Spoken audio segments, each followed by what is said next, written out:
dizaines de bulles. En gros, avec toute la puissance de calcul qu'on a à l'heure actuelle, ça a été fait en 2004, le mieux qu'on sait simuler en disant juste je fixe le volume d'air à l'intérieur des bulles, minimise-moi la surface, l'air total des films de savon, le mieux qu'on sait faire c'est ça. Et la nature elle fait ça.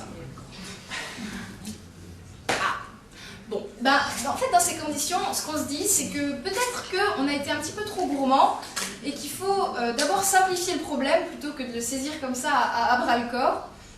Et donc, pour étudier les mousses, la bonne méthode, c'est en général de se placer justement dans des conditions simplificatrices dont je vais vous parler un petit peu maintenant.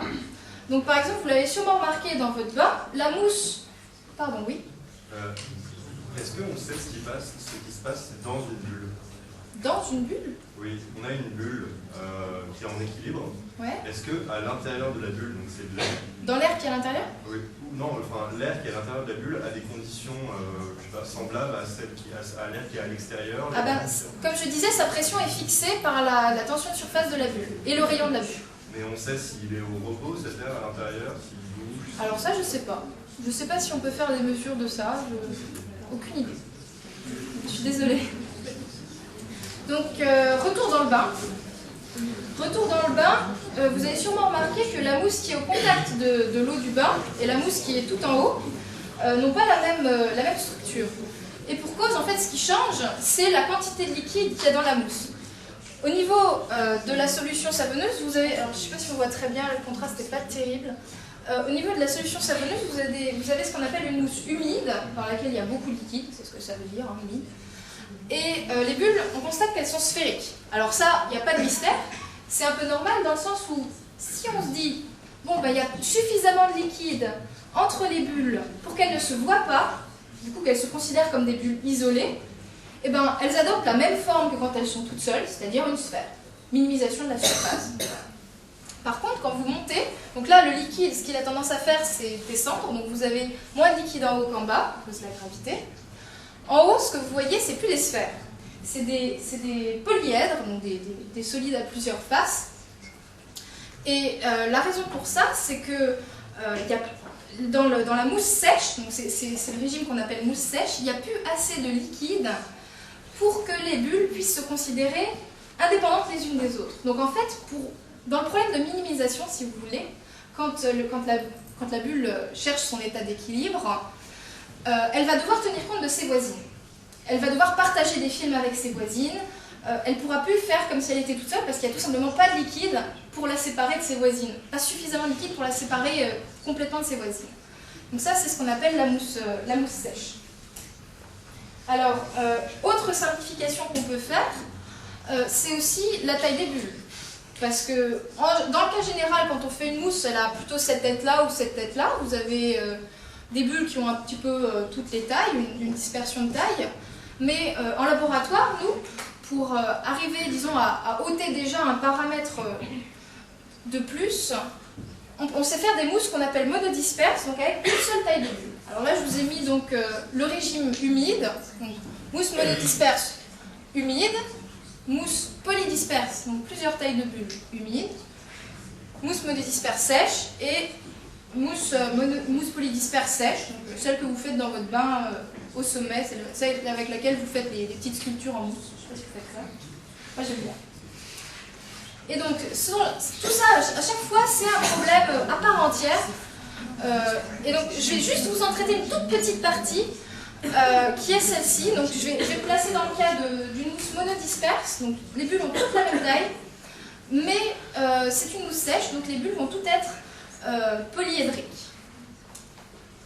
Alors, pourquoi est-ce que déjà la forme de la bulle, c'est une question intéressante à se poser, simplement parce que, comme je vous l'ai dit, cette forme dépend des voisines. Contrairement à la mousse humide, où toutes les bulles sont sphériques, et donc la forme, on la connaît directement, parce qu'on considère une bulle indépendamment d'une autre. Là, il faut considérer toutes les bulles ensemble. Ça rend le problème vachement compliqué.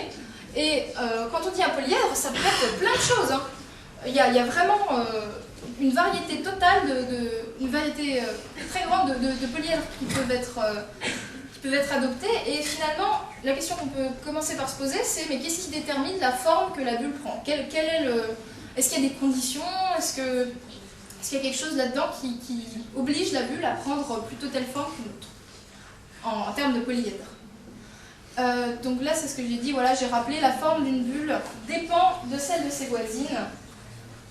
Et pour vous parler de ça, je vais d'abord vous parler un petit peu de géographie. Pas longtemps. Mais je vais vous parler donc d'un problème qui est déjà assez vieux, donc 19e siècle, qui a été soulevé par Jakob Steiner. Il s'est posé une question qui a priori rien à voir avec ce qu'on fait, mais vous allez peut-être voir le lien après, j'espère. Il s'est posé le problème suivant. Je prends 4 villes en France, Paris, Nantes, Lyon et Toulouse, et je me demande quelle est la configuration de route que je dois construire pour relier toutes ces villes entre elles en construisant le minimum de routes possible. Là, on commence à voir un petit peu le rapport avec les mousses, il y a une minimisation qui traîne. Bon. Alors, pour ça, en fait, il y a plein de solutions. On peut faire se dire, bah oui, je relie chaque ville à celle qui est la plus proche, je fais un contour fermé, toutes les villes sont reliées entre elles par une route. Bon, pourquoi pas? Sinon, on peut faire ça à la mode française, on relie tout le monde à Paris. Ça, c'est le TGV. Pourquoi pas? Sinon, vous avez d'autres solutions un petit peu plus originales. Par exemple, ici, vous avez 2 carrefours qu'on met en plein milieu de la France, dans la campagne. Et puis, il faut passer par ces carrefours-là pour aller, par exemple, de Paris à Toulouse, avec des conditions plus ou moins compliquées. Bref, on peut se... Enfin, je veux dire, c'est aussi un problème de mathématiques.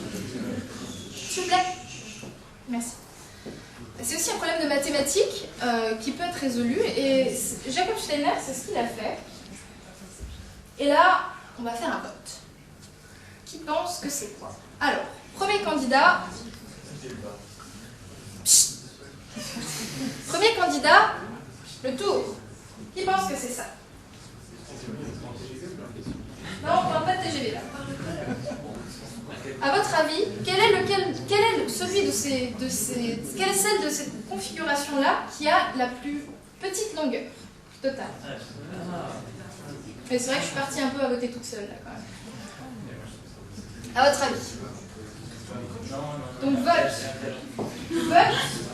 On était sur la première configuration, le tour. Chacun vote. Ouais, grosse participation. Deuxième configuration, la mode française. Qui pense que c'est la mode française qui permet de minimiser la longueur totale de route? Ok. Troisième solution, qui pense que c'est la configuration bizarre où on a tous un carrefour dans le centre de la France qui gagne?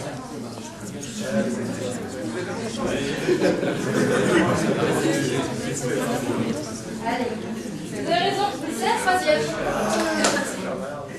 C'est la troisième qui minimise. Vous ne ferez que 1000 km si vous essayez de construire les routes selon ce schéma-là.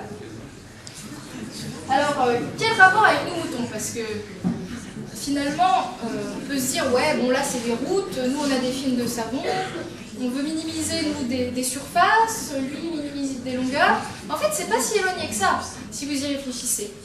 Ça se voit particulièrement bien sur le cas des mousses qu'on appelle 2-dimensionnelles. Donc en fait, une mousse 2-dimensionnelle, c'est simplement une monocouche de bulles que vous coincez entre 2 plaques. Vous enlevez un degré de liberté, si vous voulez, à votre mousse. C'est une surface de mousse. Et une telle mousse sèche, monodisperse, ça a cette forme-là. En fait, les bulles prennent toute une forme hexagonale avec ce fameux angle de 120 degrés qu'on avait dans le problème de Steiner, vous vous rappelez.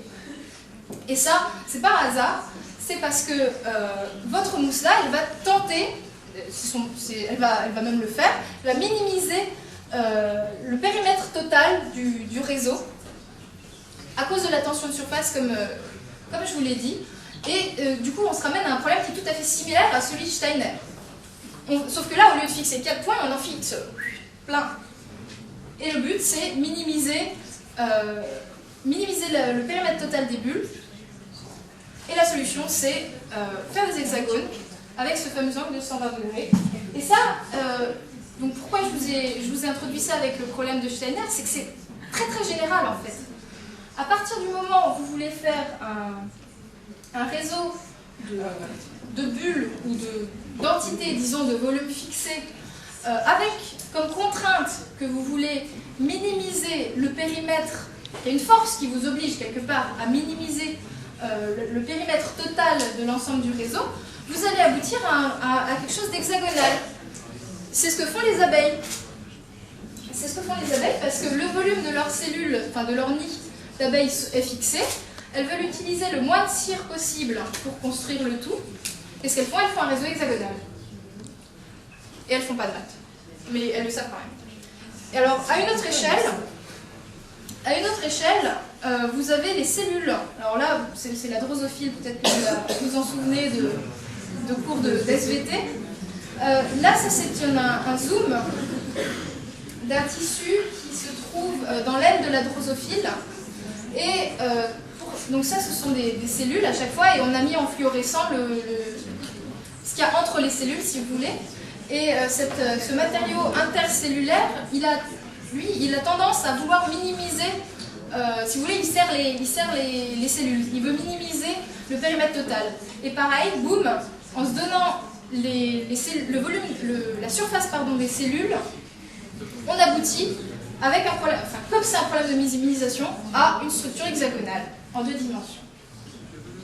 Donc ça, c'était vraiment pour souligner que finalement, pourquoi toutes ces structures se ressemblent, même si la physique n'est pas la même, c'est parce qu'elles découlent d'un même problème mathématique sous-jacent.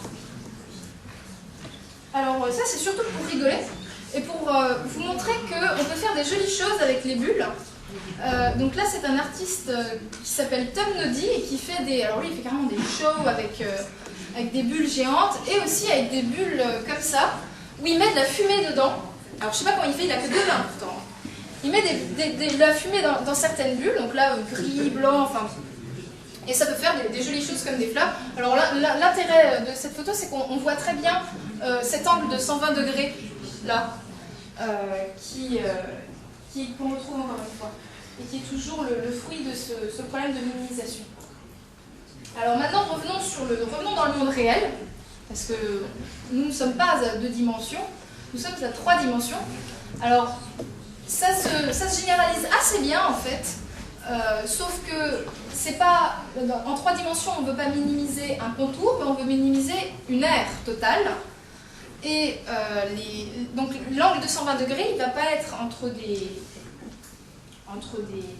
des pores, mais il va être entre les films de savon. Donc dans une mousse sèche, on va se rendre compte que pour qu'elle soit à l'équilibre, il faut qu'il y ait un angle de 120 degrés entre tous les films de savon entre eux. Dès qu'ils se rencontrent, c'est 120 degrés.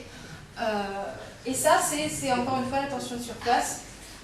C'est la généralisation, si vous voulez. Alors, mathématiquement, c'est plus dur à montrer, hein, mais c'est la généralisation de ce que je vous ai montré en début. Alors, tout ça, c'est bien joli. On a vu que, de manière locale... Allez, on y est presque, bientôt les photos.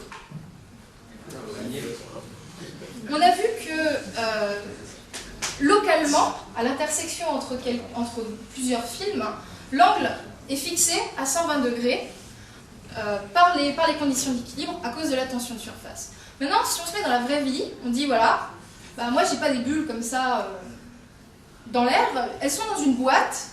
Quelle est la forme, le volume de cette boîte étant donné, quelle est la forme que ces bulles vont prendre qui va minimiser la surface totale. Donc ça, c'est toujours le même problème de minimisation, mais c'est un tout petit peu différent, sachant que là, on regarde à une échelle plus globale. Mon histoire de 120 degrés, c'est vraiment localement quand je regarde 2 films dans la mousse. Par contre, ça ne me dit toujours pas, parce qu'il y a plein de polyèdres qui ont des angles de 120 degrés dedans. Donc mes 120 degrés me disent pas forcément quelle est la forme de mes bulles, et a fortiori, quand je les mets dans une boîte, est-ce que c'est cette forme-là? Voilà. Donc ça, c'est un problème qui a été posé, que s'est posé Lord Kelvin, le même que celui de la thermodynamique. Donc à la fin du 19e siècle, et alors il n'avait pas d'ordinateur, donc ce qu'il a fait, il a essayé plein de configurations, plein de formes de bulles, il a à chaque fois calculé la surface totale, et il a regardé laquelle était la plus petite. Alors évidemment, on ne peut pas appeler ça une démonstration mathématique, mais il a eu le mérite de tomber finalement, à force d'essais, si on veut, sur une... Ah, manip, c'est ça? Ouais, j'y arrive. Il est tombé sur une structure qui porte maintenant son nom, structure de Kelvin, qui est en fait constituée, alors c'est des formes un peu compliquées, c'est des solides à 14 faces. Là, je vous les ai fabriqués en carton. Vous pourrez les voir de plus près tout à l'heure si vous vous rapprochez. Et donc lui, il a dit, voilà, moi je pense que c'est ça la solution mathématique au problème, mais je n'ai pas de preuve, j'ai juste fait plein d'essais, je ne sais pas le montrer, mais j'ai l'intuition que c'est ça. Alors pendant plus d'un siècle, on a, d'autant plus que cette structure a été observée expérimentalement, pendant plus d'un siècle, on a tous dit, ah oui, amen Kelvin, il a raison, il a bien deviné, on n'est pas assez bon en maths pour le montrer, mais c'est ça. Et en fait, non. En 93, donc ça fait déjà 20 ans, mais c'est court à l'échelle des sciences, hein, il faut se rendre compte que 93, c'est vraiment hier pour les sciences.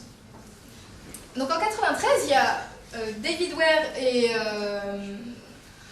et Robert Phelan qui sont arrivés avec une configuration de bulles.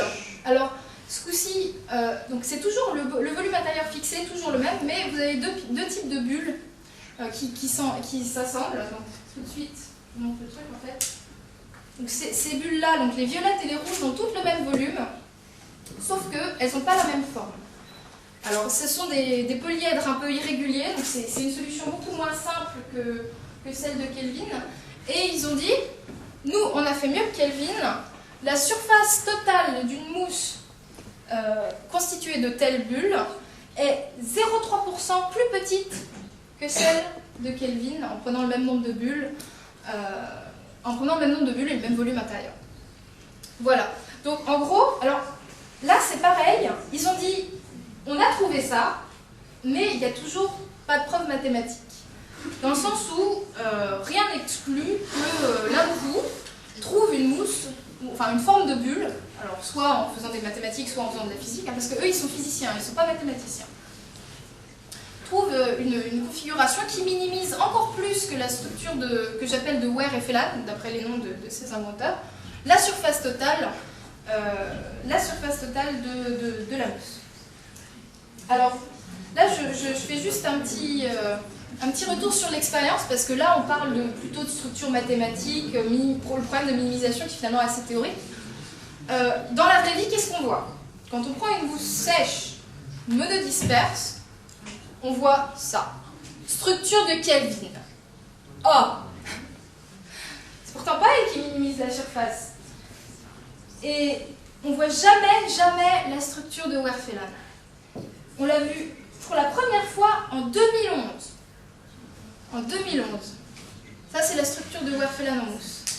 La raison pour ça, c'est simplement que c'est une question de ce qu'on appelle conditions limites.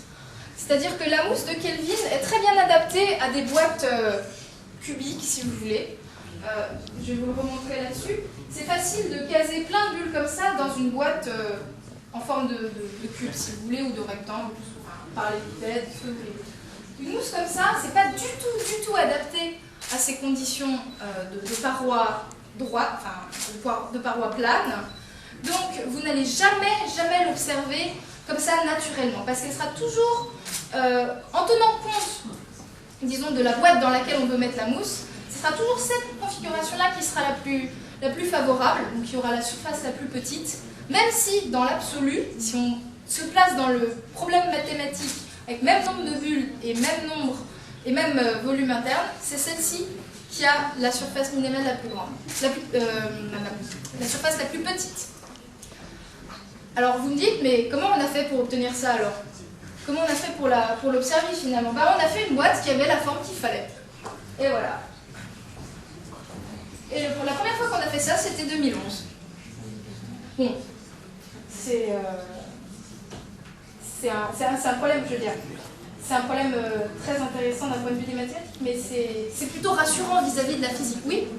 Ça veut dire que, en fait, théoriquement, on peut passer de l'un à l'autre en changeant uniquement les conditions limites, donc les conditions de la boîte, mais sans toucher aux propriétés du liquide. Ouais. Donc, mais il y a quand même... Je suis pas sûre que la mousse passe... Alors déjà, je sais pas comment on change les conditions limites comme ça, expérimentalement. Et il y a peut-être une barrière d'énergie à franchir dans le sens où peut-être que pour passer de ça à ça, imaginons qu'on sache changer les conditions limites sans toucher à la mousse. Il faut peut-être que la mousse passe par des configurations qui sont défavorables, dans le sens où elles ont une surface totale plus grande. Et donc pour obliger la mousse à faire ça, il faut lui apporter de l'énergie. Donc c'est pour ça que la mousse ne fera peut-être pas spontanément. Et toujours qu'une preuve mathématique. Donc, j'ai juste une question, comment on fait la mousse monodisperse comme ça? En contrôlant le débit d'air. En fait, on utilise de la millifluidique, ou de la microfluidique, mais plutôt de la millifluidique, avec un débit d'air contrôlé. Et ça nous fixe la taille des bulles, qui est toujours la même si le débit est constant. Donc on bulle en fait dans une solution avec un débit constant d'air. Oui, et la forme là, pour obtenir la structure de droite, c'est une forme compliquée je ne l'ai pas en tête, mais oui, c'est pas trivial du tout.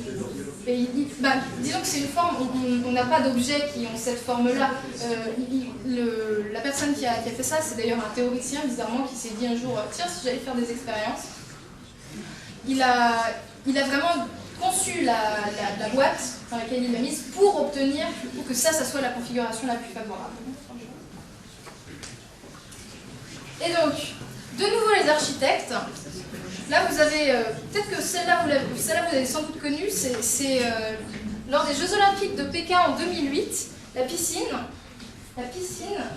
a été inspirée des mousses. Alors, pour l'anecdote, au début, les architectes donc, de la piscine des Jeux Olympiques de Pékin, ils voulaient quelque chose en rapport avec les mousses, ils voulaient quelque chose de bulle aussi. Et ils ont demandé à des spécialistes des mousses. Alors, les spécialistes ont dit, il y a la mousse de Kelvin. Alors, ils ont essayé de faire des maquettes avec la mousse de Kelvin, mais ils trouvaient ça moche. Ils trouvaient ça moche parce que la mousse de Kelvin, finalement, c'est assez régulier. Donc, quand vous faites une coupe dedans, si vous voulez, vous avez quelque chose de très très régulier, presque désespérément régulier. Alors, ils sont revenus voir les physiciens des mousses. On n'aime pas, c'est moche. Rien, c'est la nature, mais bon. Alors, les physiciens des mousses ont dit, il y a bien la structure de Werfelat, elle est plus compliquée. Et alors, ils se disent, ouais, super. Et il se trouve que quand on fait une coupe dans la structure de Werfelat, c'est beaucoup plus joli, manifestement. Et donc, c'est comme ça qu'ils ont décidé de réaliser leur piscine olympique. La piscine olympique, c'est une mousse qui a la structure de Werfelat. Alors, c'est pas une mousse en mousse, hein, c'est solide, mais disons que la structure est identique. Allez, donc maintenant, on va partir un petit peu d'un côté qui est plus recherche, donc qui est les mousses solides, qui se rapproche un petit peu plus de ce qu'on fait dans le groupe. Donc, la cuisine. Quittons la salle de bain, parce qu'on a passé quand même pas mal de temps dans la salle de bain. Mais on va aller dans la cuisine pour une fois. Et vous savez très bien qu'on peut faire une mousse super facilement dans la cuisine en prenant le blanc d'œuf, en l'agitant. Ça vous fait les blancs en neige. Ok? Et vous savez aussi tous très bien comment on fait une mousse solide à partir de ça. Donc, là je rappelle juste, donc pour mémoire, dans le blanc d'œuf, ce qui joue le rôle, pour qu'il y ait une mousse, il faut qu'il y ait un tensioactif. Ce qui joue le rôle de tensioactif, c'est une protéine dans le blanc d'œuf qui a des propriétés amphiphiles. Et donc, pour faire une mousse solide, c'est facile, on rajoute du sucre, juste pour le goût. On passe au four et ça fait une meringue. Et voilà votre mousse solide. Trop facile. Trop facile, mais en fait, cette mousse-là, on ne sait pas contrôler ses propriétés. Elle fait un peu ce qu'elle veut, en fait. Donc, nous, comme je vous l'ai déjà un petit peu dit, le problème qu'on se pose, c'est vraiment comment on est sûr d'obtenir, je termine, d'obtenir la structure qu'on veut à la fin dans la mousse. Oui? Est-ce que la mousse devient solide si on rajoute de la sucre? Est-ce que la mousse devient solide, pardon? Si on rajoute pas de sucre. Oui, oui, le sucre est là juste pour le goût, mais ça me paraissait un peu exagéré de ne pas mettre de sucre parce que c'est pas super bon. Mais la solidification ne se fait pas grâce au sucre, mais grâce à un changement de conformation de la protéine, si vous voulez. La protéine fait plus ou moins forme plus ou moins une structure qui devient solide lors de la cuisson. La cuisson apporte l'énergie nécessaire pour que la protéine change de forme, si vous voulez, et elles s'accrochent les unes entre elles et ça fait un réseau solide.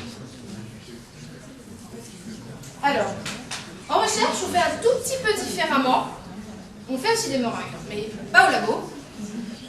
On fait un tout petit peu différemment. Ce qu'on utilise pour fabriquer des mousses solides à partir de mousses liquides, c'est ce qu'on appelle des polymères. Les polymères, vous avez peut-être déjà entendu parler, c'est des chaînes de plusieurs molécules qu'on appelle donc les molécules individuelles qui constituent le polymère sont appelées monomères. Donc là, vous avez un monomère que j'ai dessiné comme une brique. Vous mettez deux monomères ensemble, puis plein de monomères ensemble. Ça vous fait ce qu'on appelle un polymère. Alors quand je dis plein, ça va à plusieurs millions de monomères assemblés entre eux. Alors dans la vraie vie, ça n'a évidemment pas cette tête-là, mais là je vous ai mis une super image de microscope à force atomique. Donc là sur l'échelle, ça c'est 20 nanomètres. Vous voyez ce que c'est 20 nanomètres? Moi je vois pas en tout cas, mais c'est vraiment super petit. 20 nanomètres, c'est plus de 10 000 fois plus petit que le diamètre d'un cheveu. Et là, avec ce microscope très spécial,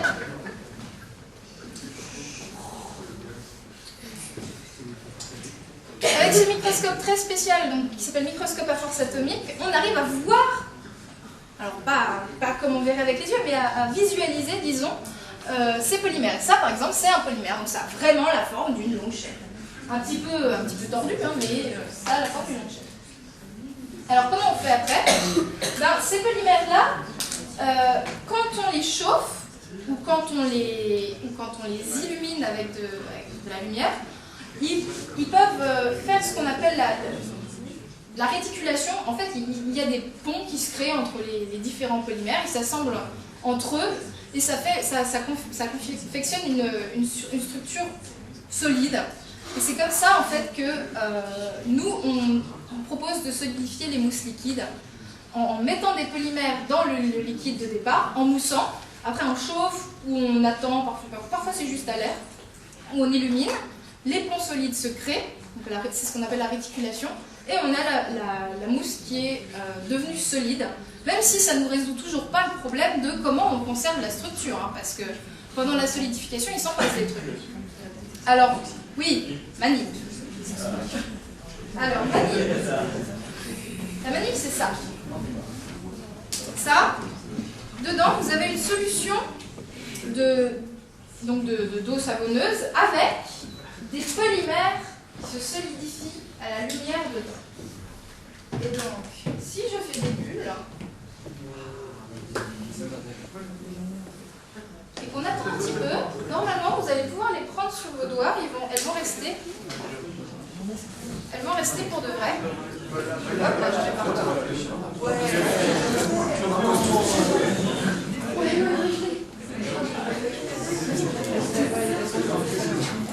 Et elles peuvent rester là, mais il y en a sûrement qui peuvent traîner par terre, elles peuvent rester plusieurs jours.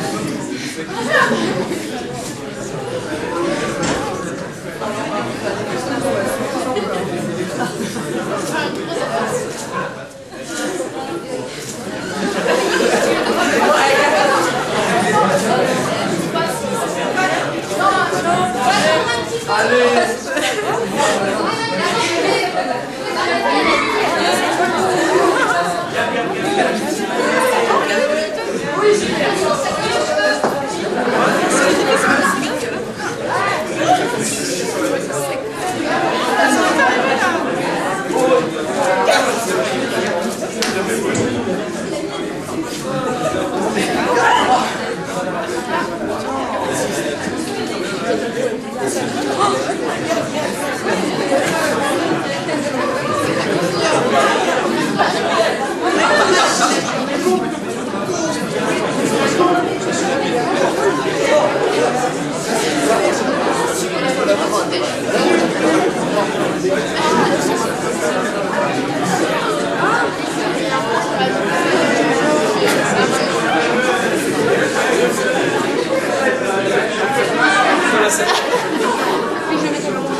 Voilà.